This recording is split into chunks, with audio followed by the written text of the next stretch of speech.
नमस्कार दोस्तों, मैं एक बार फिर से आपके मध्य उपस्थित हूँ एक नए उपाय, एक नए वीडियो के साथ। आज का जो ये उपाय है, ये अगस्त के महीने में पड़ने वाले पुष्य नक्षत्र से संबंधित है। सामान्यतः हर महीने पुष्य नक्षत्र की तिथि आती है, लेकिन इस बार यानी कि अगस्त के महीने में जो गुरु पुष्य नक्षत्र पड़ने वाला है, ये अत्यधिक शुभ और विशेष है। वजह ये है कि सामान्यतः हम लोग पुष्य नक्षत्र में जो उपाय करते हैं, वो धन संबंधी या माँ लक्ष्मी से संबंधित होता है। लेकिन इस पुष्य नक्षत्र में मैं आपको एक ऐसा उपाय बताने वाला हूँ, जिससे आपकी कुंडली में किसी भी ग्रह की कैसी भी स्थिति क्यों ना हो, उसमें भी सुधार आने लगेगा। एक छोटा-सा उपाय है, वो क्यों होगा, वो मैं आपको आगे वीडियो में बताने वाला हूँ। ऐसी कौन-सी शुभ तिथि इस बार पुष्य नक्षत्र के साथ पड़ने वाली है, जिसमें कि आप एक छोटा-सा उपाय करेंगे, तो आपकी कुंडली में किसी भी ग्रह की कैसी भी स्थिति हो, जो आपको परेशान कर रही हो, उसमें भी सुधार आने लगेगा। वीडियो को अंत तक ज़रूर देखिएगा। सबसे पहले आपको बता देते हैं कि पुष्य नक्षत्र की तिथि कब प्रारंभ हो रही है और कब से कब तक रहेगी। पुष्य नक्षत्र अगस्त के महीने में बुधवार 24 अगस्त से प्रारंभ होगा। 24 अगस्त दोपहर 1:40 से प्रारंभ होगा, जो कि गुरुवार 25 अगस्त शाम को 4:16 पर समाप्त होगा। यानी कि बुधवार और गुरुवार ये दोनों ही दिन सम्मिलित हो रहे हैं। बुधवार भी आप उपाय कर सकते हैं और गुरुवार को भी आप उपाय कर सकते हैं। दोनों ही दिन के आपको अलग-अलग उपाय बताए जाएँगे।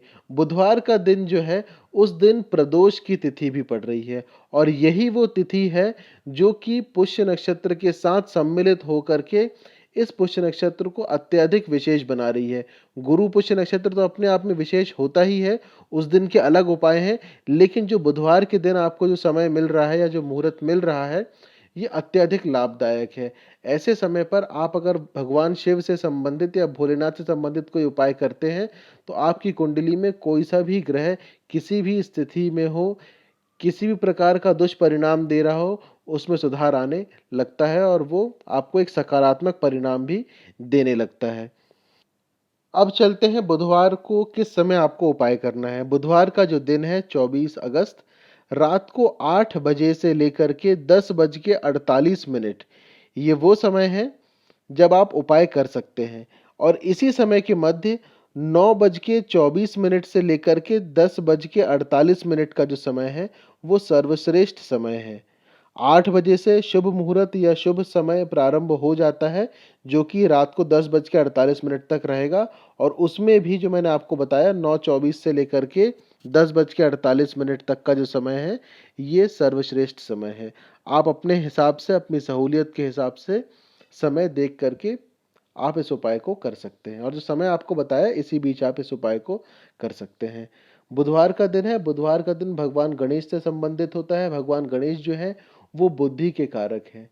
बुद्धि के कारक होने के साथ-साथ बुध ग्रह के अधिपति भी हैं और बुध ग्रह के अधिपति होने के अलावा जिनकी कुंडली में राहु ग्रह से संबंधित किसी भी प्रकार की कोई समस्या चल रही हो, भगवान गणेश की पूजा करने से उसमें भी उन्हें लाभ होगा। आज इस वीडियो में मैं आपको बताने वाला हूं कि जिनकी कुंडली में राहु ग्रह से संबंधित कोई भी समस्या हो, जिन्होंने पहले अपनी कुंडली का विश्लेषण कहीं करवाया हो और उन्हें बताया गया हो कि राहु के कारण से आपकी कुंडली में कोई समस्या आ रही है, तो उसके लिए क्या उपाय करना है, वो आपको आज बताया जाएगा। उसके अलावा बुध ग्रह जो हैं, हमें आध्यात्मिक तौर पे भी आगे बढ़ाने में मदद करते हैं, व्यापार से इनका संबंध होता है और भी बहुत सारी चीज़ें हैं। सबसे बड़ी बात होती है कि बुध ग्रह यानी कि हमारी बुद्धि का कारक।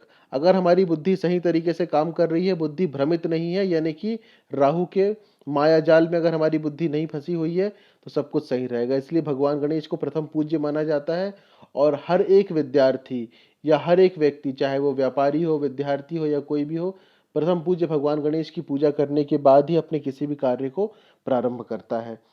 तो समय आपको बता दिया था कि किस समय आपको उपाय करना है। उपाय करने के लिए आपको अपने पूजा स्थान में जाकर के बैठना है। आप उत्तर दिशा, पूर्व दिशा या उत्तर पूर्व की ओर मुख करके बैठ सकते हैं, इन तीनों में से किसी भी एक दिशा की तरफ।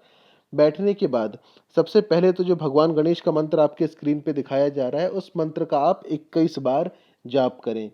जब 21 बार जाप हो जाए, जाप करने के बाद विशेषकर वो लोग जिनकी कुंडली में राहु ग्रह से संबंधित कोई भी पीड़ा या परेशानी है, वे लोग गणेश जी का श्री गणेश द्वादश नाम स्तोत्र का पाठ करें। और ये पाठ अगर संभव हो सके तो प्रतिदिन करें, रोज करें। नहीं हो पा रहा है तो कम से कम हर बुधवार के बुधवार अवश्य करें। कुछ ही दिनों में गणेश चतुर्थी की भी तिथि आएगी। 10 दिन का गणेश महोत्सव होता है। उस समय आप प्रयास करें कि प्रतिदिन प्रथम दिन से लेकर के अंतिम दिन तक गणेश जी को दूर्वा अर्पित करें और साथ ही साथ श्री गणेश द्वादश नाम स्तोत्र का पाठ करें। विशेष तौर पर उन लोगों के लिए है जिनकी कुंडली में राहु से संबंधित कोई दोष है, और जिनकी कुंडली में राहु से संबंधित दोष नहीं है वो भी इस पाठ को कर सकते हैं। पाठ करने से लाभ ये होगा, आपका व्यापार हो या फिर आप किसी भी पढ़ाई लिखाई के क्षेत्र से जुड़े हुए हो, कोई भी ऐसा काम आप जो कर रहे हो जिसमें कि बुध ग्रह सम्मिलित हो रहा है, तो वो चीज़ आपको और फलने फूलने लगेगी और बेहतर होने लगेगी। दूर्वा जो है उसे राहु ग्रह से संबंधित माना जाता है, और जब हम राहु ग्रह से संबंधित कोई चीज़ गणेश जी को अर्पित करते हैं तो एक प्रकार से हम अपने ग्रहों के द्वारा होने वाली जो पीड़ा है या जो हमको मिलने वाली नकारात्मक ऊर्जा है उनकी तरफ से, उसे हम कम करने का प्रयास करते हैं, जो कि हम भगवान गणेश को ही अर्पित कर रहे होते हैं। ये एक उपाय था जो कि गणेश जी से संबंधित था। दूसरा उपाय जो आपको बुधवार के दिन ही करना है, वो आपको करना है प्रदोष काल में, क्योंकि बुधवार 24 अगस्त को प्रदोष की तिथि भी पड़ रही है। और प्रदोष की तिथि जो रहती है, प्रदोष काल में अगर आप भोलेनाथ की पूजा करें तो उसका जो फल है वो आपको अत्यधिक रूप से मिलता है। अगर आपके पास शमी पत्र हो या बेल पत्र हो तो भोलेनाथ को अर्पित करें। अगर आपके घर के पास कोई मंदिर हो, अगर आप मंदिर जाकर के ये उपाय कर सकते हैं तो सबसे अच्छा है। जाकर के भोलेनाथ को आप बिल्व पत्र यानी कि बेल पत्र या फिर शमी पत्र अर्पित करें। और साथ ही साथ ध्यान रखिएगा कि भोलेनाथ की पूजा जब भी आप करें तो पूजा प्रारंभ करने से पहले 5 बार प्रभु श्री राम का नाम अवश्य लें, और पूजा समाप्ति के बाद भी प्रभु श्री राम का नाम अवश्य लें। ये मैंने कई लोगों को और कई बार अपने पुराने जो सब्सक्राइबर हैं जो इस चैनल में पहले से जुड़े हुए हैं उन्हें बताया था, और इसकी वजह भी उन्हें बता दिया था। और दूसरी चीज़ मैं हमेशा कहता हूँ कि पूजा करते समय आसन का प्रयोग अवश्य करें। आप किसी भी प्रकार का उपाय कर रहे हो, कुछ भी कर रहे हो, आसन का प्रयोग अवश्य करें। इसकी भी जानकारी आप लोगों को पहले दे दी गई थी कि इसकी वजह क्या होती है। तो दूसरा उपाय जो हम करने वाले थे वो भोलेनाथ से संबंधित था, प्रदोष काल। प्रदोष काल वो समय होता है जो सूर्यास्त से ठीक 1 घंटे पहले प्रारंभ होता है और सूर्यास्त के 1 घंटे बाद समाप्त हो जाता है। यानी ये जो 2 घंटे का समय है इसे प्रदोष काल कहा जाता है।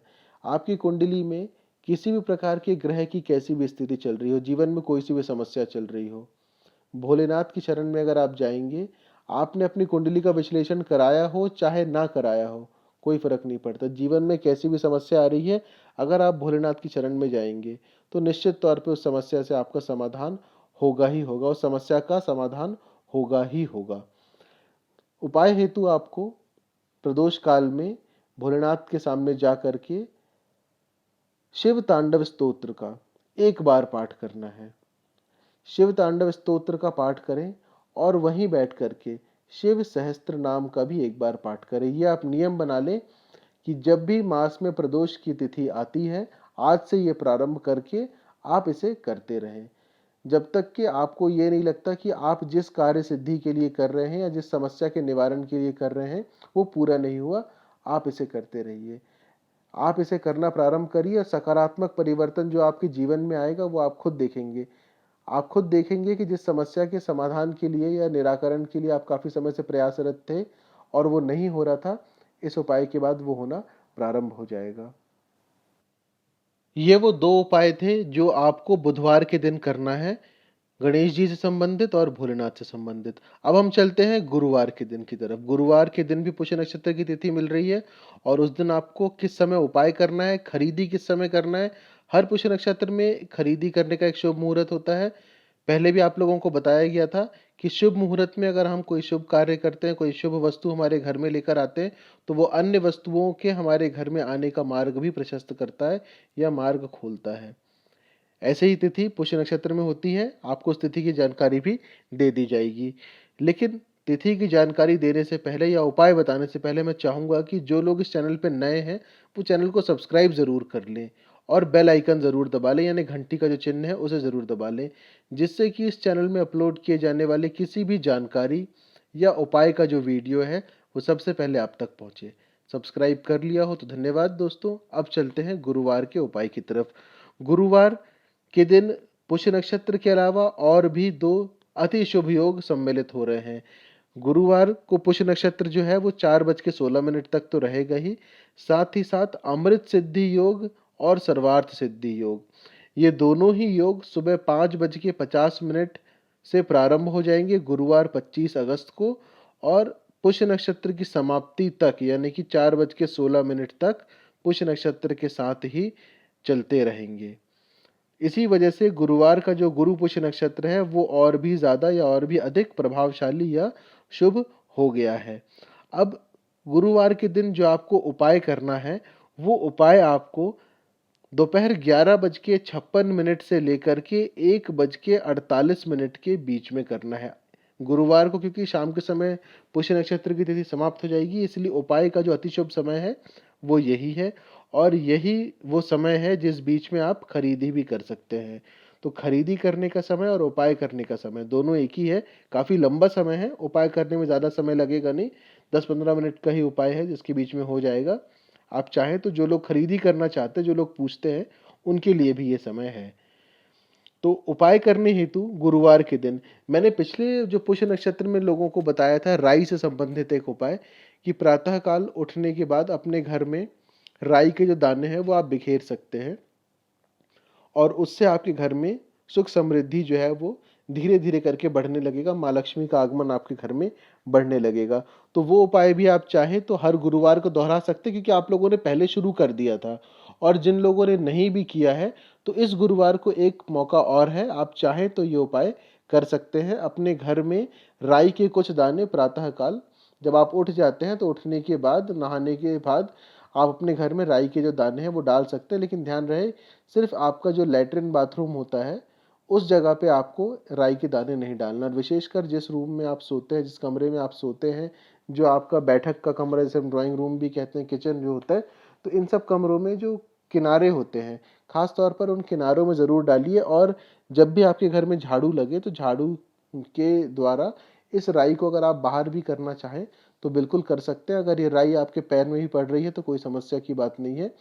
इन राई के साथ साथ आपके घर से जितनी भी नकारात्मक ऊर्जा है वो बाहर चली जाएंगी, और साथ ही साथ धीरे धीरे सकारात्मकता आपके घर में और बढ़ने लगेगी। तो ये उपाय भी आप गुरुवार को कर सकते हैं, उठने के बाद सुबह 9 बजे के पहले आप इस उपाय को कर सकते हैं। दूसरा जो है, जो समय आपको बताया था 11:56 से लेकर के 1:48 के बीच में, इस समय आप केवल एक उपाय करिए, विष्णु सहस्त्र नाम का पाठ करिए। और विष्णु सहस्त्र नाम का जब पाठ हो जाए तो उसके बाद माँ लक्ष्मी का जो मंत्र आपके स्क्रीन में भी दिखाया जा रहा है, उस मंत्र का भी 21 बार जाप करें। सभी को मालूम है कि हम भगवान विष्णु की पूजा अगर माँ लक्ष्मी से पहले करते हैं तो माँ लक्ष्मी अत्यधिक प्रसन्न होती है, और तिथि भी ऐसी ही है, गुरुवार का दिन पड़ रहा है। गुरुवार का दिन जो है भगवान विष्णु से संबंधित होता है। पुष्य नक्षत्र की भी तिथि पड़ रही है। पुष्य नक्षत्र में अगर आप भगवान विष्णु या माँ लक्ष्मी से संबंधित कोई उपाय करते हैं तो उसका प्रभाव और ज़्यादा बढ़ जाता है। इसलिए ऐसे समय हम पहले भगवान विष्णु की पूजा करते हैं, उसके बाद माँ लक्ष्मी की पूजा करते हैं। जब माँ लक्ष्मी के मंत्र का जाप हो जाए तो उसके बाद भगवान विष्णु और माँ लक्ष्मी को अपनी तरफ से अगर आप कोई फल या मिष्ठान का भोग लगाना चाहें तो लगा सकते हैं, अन्यथा शक्कर के दाने का भोग चाहे तो वो भी लगा सकते हैं। और माँ लक्ष्मी से अपने घर में स्थायी रूप से निवास करने के लिए आप प्रार्थना करें। आपके जीवन में किसी भी प्रकार की कोई कष्ट या समस्या चल रही हो, भगवान विष्णु से उसके निराकरण हेतु प्रार्थना करें। और साथ ही साथ पूजा में किसी भी प्रकार की गलती अगर हो गई हो या कमी रह गई है, जो कि हो ही जाती है, उसके लिए आप भगवान विष्णु और माँ लक्ष्मी से क्षमा प्रार्थना करें या क्षमा याचना करें। साथ ही साथ हाथ में कुछ अक्षत के दाने, अक्षत यानी कि ऐसे चावल जो टूटे हुए ना हो, चाहे 1 दाना हो, 2 दाना हो, 4 दाने हो, उससे फ़र्क नहीं पड़ता है, लेकिन बिल्कुल भी टूटे हुए ना हो, उसे हाथ में ले करके आप भगवान विष्णु और माँ लक्ष्मी को अर्पित करते हुए उनसे इस प्रकार से भाव रखते हुए बोलिए कि पूजा में जो भी गलती हो गई हो उसके लिए क्षमा करें, और जो कमी हो गई हो उसे इस अक्षत के दाने से पूरा समझने या करने की कृपा करें। अपने भाव प्रकट करते हुए माँ लक्ष्मी और भगवान विष्णु के सामने कटोरे में उस चावल के दाने को छोड़ दें। बाद में शाम के समय या फिर दूसरे दिन आप उस अक्षत के दानों को उठा करके किसी भी फूल के गमले में आप ले जाके डाल सकते हैं, या अगर आप विसर्जन करना चाहें तो विसर्जन भी कर सकते हैं बहते हुए जल में। हमेशा एक बात ध्यान रखिएगा कि विसर्जन जब हम किसी चीज़ का करते हैं तो हम लोग कोशिश यही करते हैं कि बहते हुए जल में ही उसका हम विसर्जन करें। दोस्तों, इन उपायों को आप अधिक से अधिक लोगों के साथ शेयर करें ताकि हर कोई इससे लाभान्वित हो। जानकारी के अभाव में लोग परेशान होते हैं और दुख भोगते हैं। अगर आपके द्वारा शेयर किए गए इस वीडियो से कोई और लाभान्वित होगा तो पुण्य के भागी आप भी बनेंगे। कोई प्रश्न हो तो आप पूछ सकते हैं, व्हाट्सएप नंबर दिया हुआ है। जल्द ही दूसरे वीडियो के साथ फिर उपस्थित होंगे।